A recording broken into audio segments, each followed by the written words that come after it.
The front door clicked shut at 3:47 p.m. I knew because I'd been watching the clock since my wife texted saying she was leaving work early. She never left early.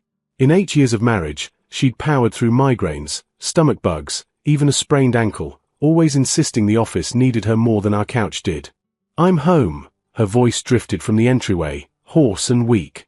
I found her in the hallway, one hand pressed against the wall for support, her designer coat still buttoned to her throat despite the house's warmth. Dark circles pooled under her eyes, and her usually perfect hair hung limp around her shoulders. "What's wrong?" I moved toward her, but she held up her other hand. "Don't get close. I think I've caught something. Probably the flu." She coughed delicately into her elbow. "There's something going around the office." I stopped mid-step. "You look terrible. Have you seen a doctor?" I stopped at the urgent care on the way home. She fumbled with her coat buttons, her fingers trembling. "They ran some tests. Said it's likely viral. I just need rest and fluids." "What kind of tests?" "The usual. Blood work, throat swab." She finally freed herself from the coat and draped it over the banister rather than hanging it properly, another oddity. My wife was meticulous about these things. "I'm going to take a shower and lie down.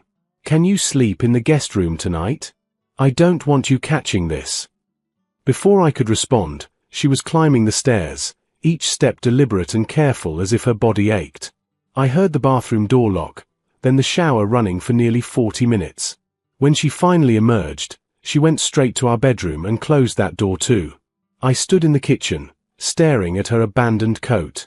Something gnawed at my gut, that instinct you develop after years with someone, the one that prickles when the familiar becomes slightly wrong. She hadn't kissed me hello. Hadn't let me near her at all, actually. And the urgent care story felt rehearsed, the details too vague yet delivered too smoothly. I picked up her coat to hang it properly and felt the weight of something in the pocket. Her phone.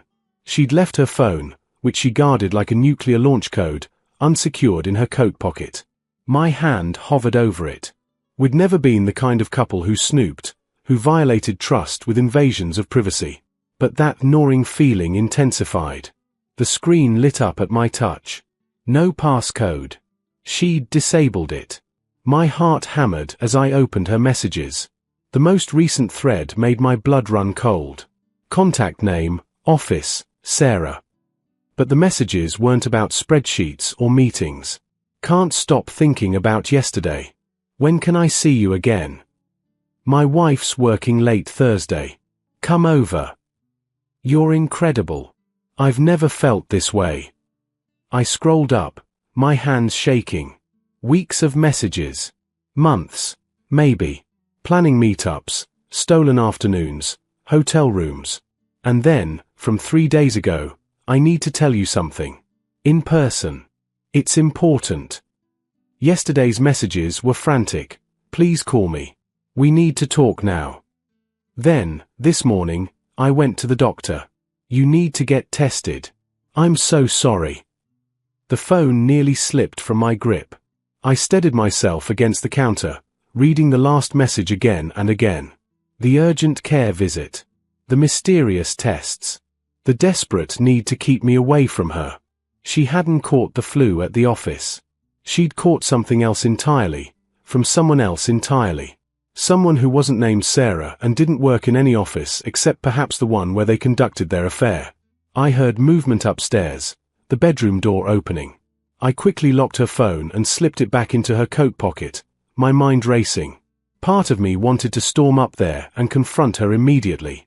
But another part, the part that had just had its entire world tilted sideways, needed time to process, to think, to decide how to handle this betrayal. "Honey," her weak voice called down. "Could you bring me some water and the Tylenol?" I steadied my voice. "Sure. Give me a minute." As I filled a glass, my reflection in the kitchen window stared back at me, a man who'd just discovered his marriage was a lie, trying to figure out his next move while his wife hid upstairs with secrets that were quite literally making her sick. I didn't sleep. How could I? The guest room felt like a cage, the darkness pressing down as I replayed every moment of the past few months through this new, devastating lens. Every late night at the office. Every weekend team building event. Every time she'd showered immediately upon coming home, claiming she'd been to the gym. The gym. God, I'd been such a fool. At 2 a.m., I pulled out my laptop and began searching. What kind of illnesses required both partners to get tested? The results made my stomach churn. STIs. Sexually transmitted infections. Each article I read felt like another knife between my ribs. Some were curable. Others weren't. All of them meant she'd been intimate with this person, this office Sarah who was clearly not a Sarah at all. I thought about the man I'd become in this marriage. I'd supported her career ambitions, taken on more housework when she needed to work late, celebrated every promotion. I'd loved her completely, faithfully, without reservation. And she'd repaid that with lies and bedrooms I'd never see with someone whose real name I didn't even know. The betrayal was one thing. But the health risk. That made it something darker, more violating. She'd exposed me to potential diseases without my knowledge or consent. How long had this been going on? When was the last time we'd been intimate? 2 weeks ago? 3. I ran the numbers obsessively, trying to calculate my own risk, my own potential exposure to whatever she'd contracted. Morning light crept through the guest room curtains. I heard the shower running again in the master bathroom, and I wondered if she was scrubbing away evidence or guilt or the touch of someone else. When it finally shut off, I waited. 15 minutes. 20. Then my phone buzzed. A text from her, still feeling awful. Going to rest more. Can you work from home today? I might need you to pick up my prescription later. Prescription. Of course. Antibiotics. Probably. Or antivirals. Something to cure what her lover had given her. I texted back, sure. Let me know what you need. I spent the morning in my home office, trying to work, failing completely. Every few minutes I'd think of something new, a vacation she'd been distracted during, a night she'd come home and picked a fight over nothing, creating distance. Had those been times she'd been with him? Was she thinking of him while lying next to me? Around noon, I heard her moving around upstairs. The bedroom door opened, then the stairs creaked. I tensed, preparing myself to maintain the act of the concerned, oblivious husband. She appeared in my office doorway, wrapped in her bathrobe, looking genuinely ill. For a moment, I almost felt sorry for her. Then I remembered why she looked this way. Hey, she said softly. I'm sorry to bother you. I just got a call from the urgent care. They want me to come back in. Some of my test results were, they need to run more tests. What kind of results? I kept my voice neutral. They didn't say specifically, just that I need to come back today. She wouldn't meet my eyes. And they asked if you could come too. They want to talk to both of us. My blood ran cold. Why would they need to talk to me? I don't know. But her voice cracked on the last word, and I knew she was lying. Maybe because we live together? In case it's contagious. Right. Of course. I stood up. When do we need to go? They said as soon as possible. I have an appointment at 3. We spent the next 2 hours in excruciating silence. She retreated upstairs again. I sat in the living room, staring at nothing, trying to figure out what I'd say when the doctors told me I needed testing too. Would I confront her there? In front of medical professionals? Or would I wait until we got home? At 2:30, she came downstairs dressed in loose sweatpants and a hoodie, clothes she'd normally never wear outside the house. We got in the car without speaking. I drove while she stared out the window, her hands twisted together in her lap. I need to tell you something, she finally said as we pulled into the medical complex parking lot. My hands tightened on the steering wheel. Okay. She took a shaky breath. The thing is. A sharp knock on her window made us both jump. A woman stood there, mid-40s, professionally dressed, her face twisted with rage and tears. She held a folder of papers clutched against her chest. My wife went white. Oh God. You know her? I asked, but I already knew the answer. The woman knocked again, harder. Open this door right now. Her voice was muffled but audible through the glass. Open it, or I swear I'll make a scene that will bring every person in this parking lot over here. My wife's hand trembled on the door handle. She looked at me, her eyes pleading. I can explain. Please, let me explain first. But the woman was already walking around to my side of the car, her heels clicking on the pavement like a countdown. She tapped on my window, and when I met her eyes, I saw a mirror of my own pain, the look of someone whose world had just shattered. I rolled down the window. You must be the husband, she said, her voice shaking but controlled. I'm very sorry to meet you this way, but I think we need to talk about what our spouses have been doing, and what diseases they've given each other. The woman's composure was remarkable considering the rage simmering beneath it. She stood at my car window like a prosecutor about to deliver damning evidence, that folder pressed against her chest like a shield. Or maybe a weapon. I don't understand, I said, though I understood perfectly.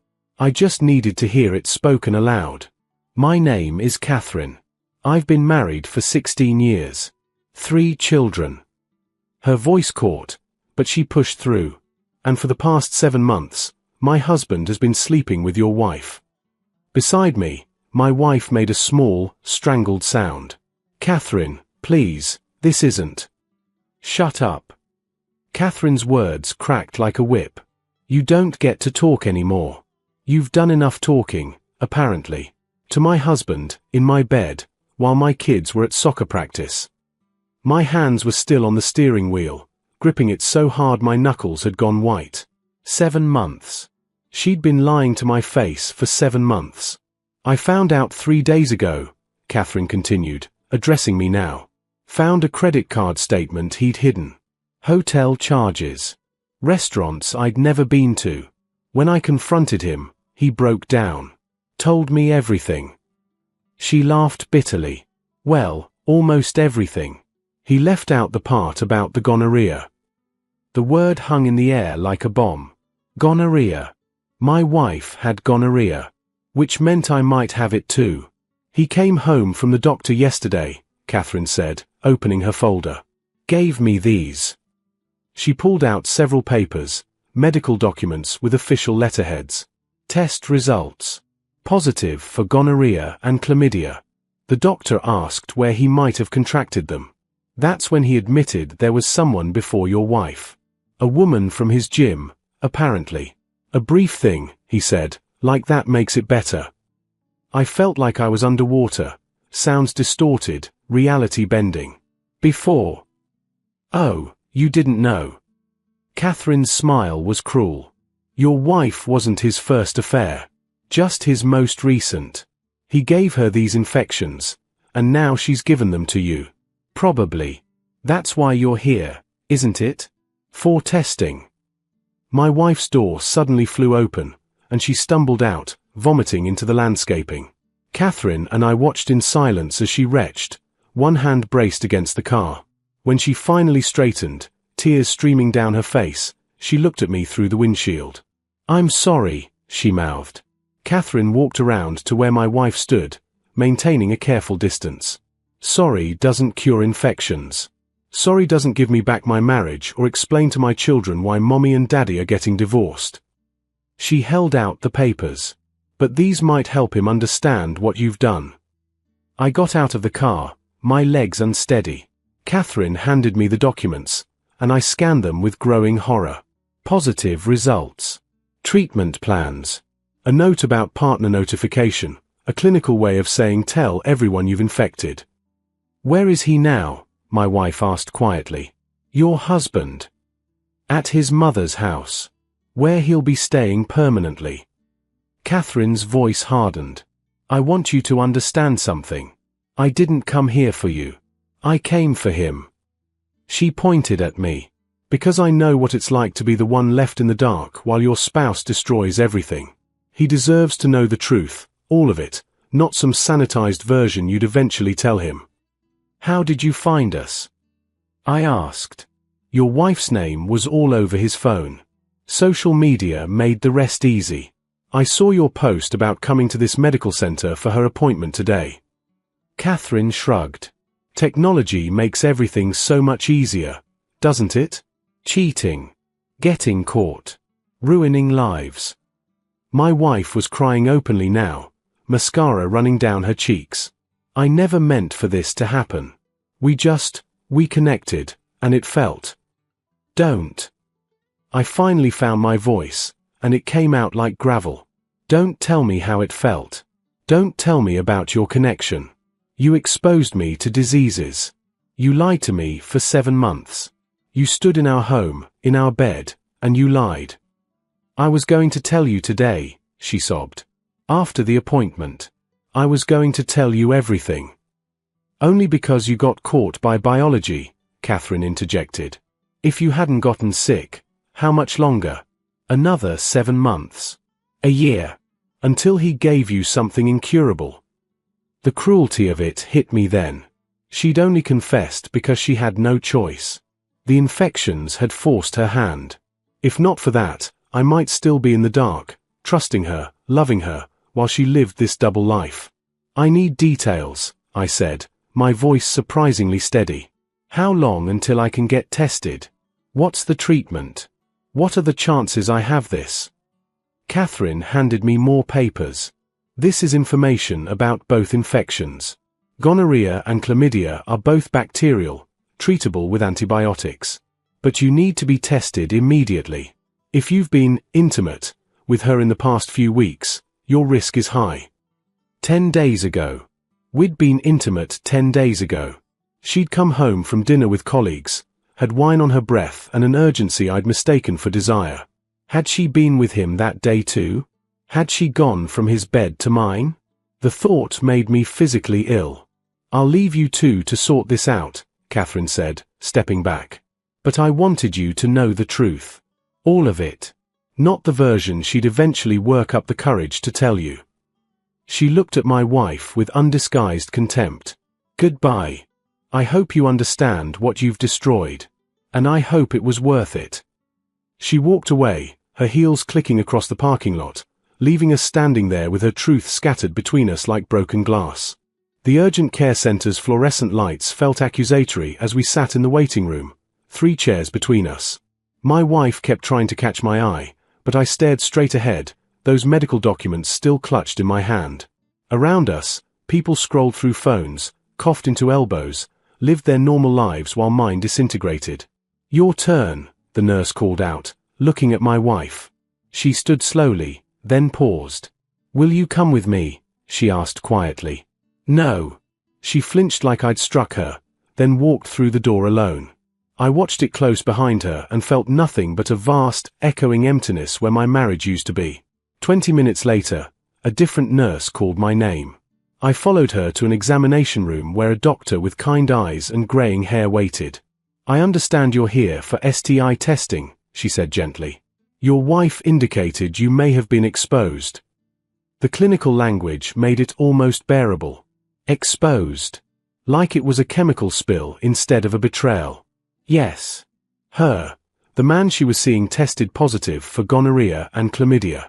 We were intimate about 10 days ago. The doctor nodded, making notes. I'm going to test you for both, plus a full panel including HIV, syphilis, hepatitis B and C. Given the circumstances, it's better to be thorough. HIV. The word sent ice through my veins. Could she have? It's unlikely, but we test for everything to be safe. The good news is that gonorrhea and chlamydia are both highly treatable with antibiotics. If caught early, there are usually no long-term complications. Usually. No long-term complications. The words felt surreal. We were discussing my health, my body, my exposure to diseases I'd never imagined having, all because the person who'd promised to love and cherish me had chosen something else. The testing was quick but humiliating. Urine sample. Blood draw. Swabs. Each procedure a reminder of how thoroughly my wife had violated our trust. Results for gonorrhea and chlamydia will be back in about an hour, the doctor said. The other tests take a few days. In the meantime, I'm going to prescribe you prophylactic antibiotics. It's standard protocol when exposure is likely. So you treat me before you know for sure. Better safe than sorry. If you test negative, no harm done. If you test positive, we've already started treatment. She paused. I also recommend you abstain from sexual activity until we have all results back and you've completed treatment. I almost laughed. Sexual activity. With her. The woman who'd endangered my health and demolished my trust. That won't be a problem. Back in the waiting room, my wife was already there, a small pharmacy bag in her lap. She'd been given the same prophylactic treatment. We sat in our separate chairs, two people who'd once shared everything now separated by an unbridgeable chasm of lies. We need to talk, she finally said. Not here. Then where? You won't even look at me. I turned to face her fully for the first time since Catherine's revelation.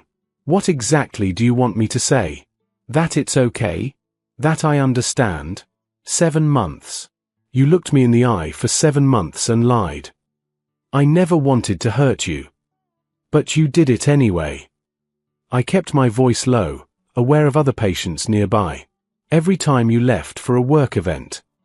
Every time you texted him while sitting next to me. Every time you came home from being with him and touched me, you hurt me. You just didn't care enough to stop. That's not fair. I cared. I got lost. Lost. The word tasted bitter. You weren't lost. You made choices. Hundreds of them. Every single day for 7 months. You chose him over me. Over us. Tears spilled down her cheeks. It wasn't like that. It wasn't about choosing. It was. Don't. I held up my hand. Don't try to explain it as some romantic confusion. You exposed me to diseases. That's not love getting confused. That's selfishness. Recklessness. The nurse called us both back. My results were ready. We followed her to a consultation room where our doctor waited with a tablet. I have your preliminary results, she said, looking between us. You tested negative for both gonorrhea and chlamydia. The relief was so intense I felt dizzy. Negative. I didn't have them. However, the doctor continued, given the timing of your last sexual contact and the incubation period, I want you to retest in 2 weeks to be absolutely certain. Continue the antibiotics as prescribed, and we'll run the full panel again. And her? I asked. The doctor glanced at my wife. She tested positive for both. She's been started on treatment. So she had them. Had carried them. Had potentially passed them to me. The only reason I'd escaped was timing, random, arbitrary luck that I hadn't been infected during our last encounter. We left with our prescriptions and follow-up appointments scheduled. In the car, silence stretched between us like a living thing. I drove on autopilot, not heading home but not knowing where else to go. Where are we going? She asked finally. I don't know. I can't be in our house right now. We need to talk about what happens next. What happens next? I pulled over into an empty parking lot, finally letting the anger I'd been controlling break through. You want to know what happens next? I'm going to drop you at the house. Then I'm going to a hotel. Then I'm going to call a lawyer. Please don't say that. We can work through this. Couples survive infidelity all the time. Couples survive when there's something left to save. When there's honesty and remorse and a foundation to rebuild on. I turned to face her. You exposed me to diseases. You lied for 7 months. You only told me because you had no choice. What exactly is left to save? She reached for my hand, but I pulled away. I love you.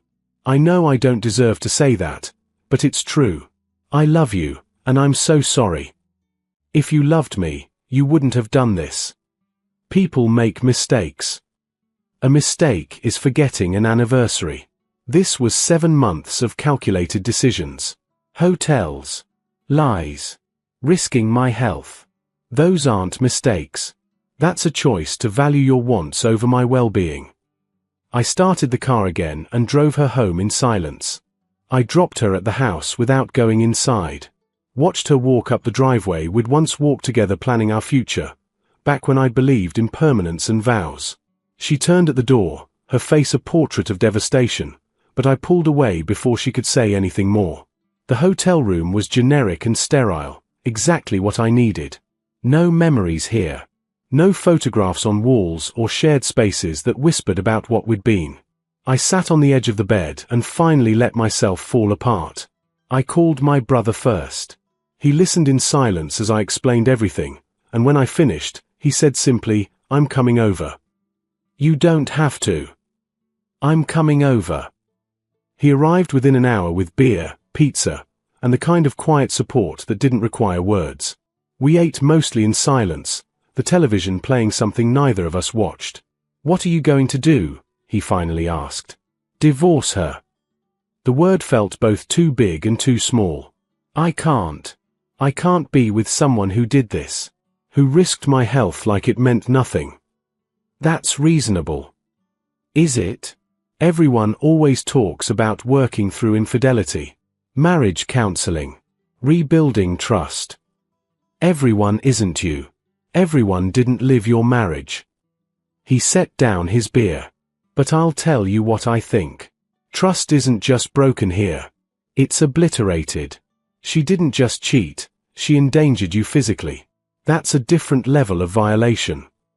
I nodded, grateful that someone understood. I keep thinking about Catherine, his wife. She has kids. They have a whole different level of destruction to deal with. Doesn't make yours less valid. My phone had been buzzing all evening with texts from my wife. I finally opened them, reading through her desperate pleas and apologies. In the middle of them was something different, a long message that felt more honest than anything she'd said in months. "I know you won't believe this, but I need to tell you anyway. It started as an ego thing. He paid attention to me when I felt invisible everywhere else. Made me feel young and exciting instead of just tired and ordinary. I'm not making excuses, there are none. But I want you to understand that it was never about you not being enough. It was about me being broken in ways I didn't know how to fix. I knew it was wrong every single time. Hated myself every time I lied to you. But I was caught in something I didn't know how to stop. And when I found out about the infections, the shame was so intense I wanted to disappear. Catherine's husband had them. He gave them to me. And I might have given them to you. The person I promised to protect, I endangered. I don't expect forgiveness. I don't deserve it. But I need you to know that I'm sorry isn't just words. It's the only truth I have left. I destroyed us. I know that. And I'll have to live with that forever. I read it twice, then set the phone down. Her words didn't change anything. Understanding someone's brokenness doesn't obligate you to stay while they cut you with their sharp edges. Over the next 2 weeks, I stayed at the hotel and met with a lawyer. The divorce process was surprisingly simple when both parties knew the marriage was over. She didn't fight me on anything, took full responsibility, agreed to whatever division of assets I proposed. I almost wished she'd fight, give me something to be angry about. Instead, her compliance just felt like confirmation that she knew what she'd destroyed. My retest came back clean. The doctor confirmed I'd never contracted the infections. Pure luck and timing had saved me. I left the clinic with a clean bill of health and the knowledge that I'd dodged a bullet that had been aimed at me without my knowledge. I went back to the house one last time to get my things. She was at work. We'd coordinated schedules to avoid each other. Walking through those rooms felt like touring a museum of my former life. The couch where we'd watched movies. The kitchen where I'd cooked her favorite meals. The bedroom where she'd lain beside me while thinking of someone else. I packed efficiently, taking only what was mine, leaving behind anything that felt like ours. On my way out, I left my key on the kitchen counter beside a note. "Divorce papers are with your lawyer. I hope you find whatever it was you were looking for. I hope it was worth it." 6 months later, I was settling into my new apartment across town. The divorce was finalized. I'd gotten tested twice more, just to be absolutely certain, and remained clean. My wife, ex-wife, had moved to another city for a new job. A fresh start, she'd called it in one of her last emails. I didn't respond. I'd learned things about myself through this. About my capacity for both pain and resilience. About the difference between forgiveness and acceptance. I could accept that she'd been broken, that she'd made terrible choices, that she'd destroyed our marriage. But I couldn't forgive the fundamental violation of my trust and safety. Catherine and I had exchanged a few emails. She was further along in her healing, focused on her children and rebuilding her life. She thanked me for not making a scene in that parking lot, for letting her say what she needed to say. You gave me the power that day, she wrote. Power to tell the truth, to stop them from controlling the narrative. I'll always be grateful for that. I hadn't thought of it as giving her power. But maybe that's what we both needed, to take back control from the people who'd made choices that affected our lives without our consent. My brother asked if I was dating yet. I wasn't ready. Maybe wouldn't be for a while. But I was okay with that. I was learning to be alone without being lonely, to find value in myself rather than in someone else's perception of me. Sometimes I wondered if she ever thought about that day, Catherine appearing like an avenging angel in the parking lot, medical papers in hand, ready to detonate our carefully constructed lies. I wondered if she regretted the affair or just regretted getting caught. I'd never know, and I'd learned I didn't need to.